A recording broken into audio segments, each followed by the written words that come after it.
Welcome to part 2 of the Captain's Auction Warehouse October 15th pinball sale. There's over 300 pinball machines in this sale. The first part of the video talked about the first 40 of them. We're going to continue on with mostly some Gottlieb and Stern games and one outlier here. This Punchy the Clown game, Alvin G was a company that was made as an offshoot from Gottlieb's personnel when they no longer had employment the way they wanted it. And Punchy the Clown was meant for, of course, locations that actually had little kids playing, and so it was made as a miniature pinball machine. It actually has regular sized pinball legs on it, but has 2 sets of holes so that you can actually mount the game at regular height or at kids height. And it was made as a redemption game. You see the ticket spitter in it, and with a simple layout so that it could actually just be played by people without a large number of skills than the pinball department. Little kind of a training game for kids.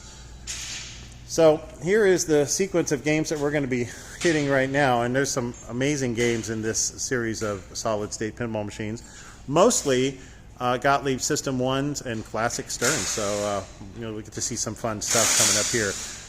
And in many ways, we start with the very best Gottlieb System 1. This is Asteroid Annie and the Aliens.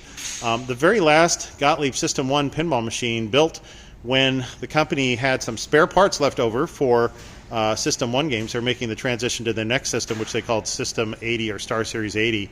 And they had inventory so they could put these games together. And they did, but there were just over 100 of these machines made. Great Gordon Morrison art in the back glass with the alien and the girl and the whole bit. And that's just carried onto a beautiful playfield, which is super fun too to play. The double drop target banks make for a very fast playing, very fun pinball machine. And I just love the art in the playfield as well. This is just one of the greatest sort of lower playfield art designs I think he ever did. Beautiful game. Buck Rogers, early movie-themed game, System 1. And you can see great back glass art there with our stars, of course, of Buck Rogers in the back box, fully licensed. Gottlieb was a Columbia Pictures Industries company, as you can see on the sticker on the coin door, and that is the reason why they had the ability to license a lot of the titles that they did. And sort of the rise of pinball themed licensing was occurring in this era in the late 70s, early 80s. This theme is carried out on the playfield, just beautiful artwork on the playfield to kind of match everything, and a fun playing game with some different target banks for drop targets to make the game a great player as well. Gottlieb's Roller Disco, one of the wide body System 1 games. And you're going to see this has a very cool layout with very cool artwork on the back box and on the playfield. Kind of a fun little detail there that the 2 target banks, roller and disco, but that's 1 extra letter, so there's your LL target. And you can see very much a day glow kind of themed game. Gottlieb's Pinball Pool, another System 1, which has very cool drop target action on the left and the right, and just a tremendous theme in the back box too with the robot. You can kind of see as that is going on there. Looks like the robot's doing all right. Sinbad, very popular pinball machine, countless millions of plays in the United States, and very kind of nice flowing layout with target banks to keep you interested, and the 4 flipper layout going to add interest in how you have to make those targets as well. And this, another Columbia Pictures license, the Marvel's The Incredible Hulk. And of course, this is great considering how far Marvel has come in the years following. And you can see really captures the evolution of the Hulk in the way the back glass is done.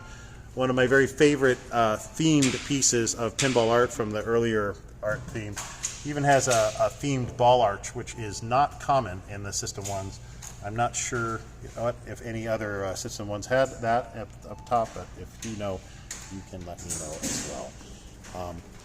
Gottlieb's Genie, another wide body System 1 game, one of my favorites from my youth as well, because it divided the playfield into different areas of action There's an upper playfield here with the 2 small flippers and the target bank of 7 targets.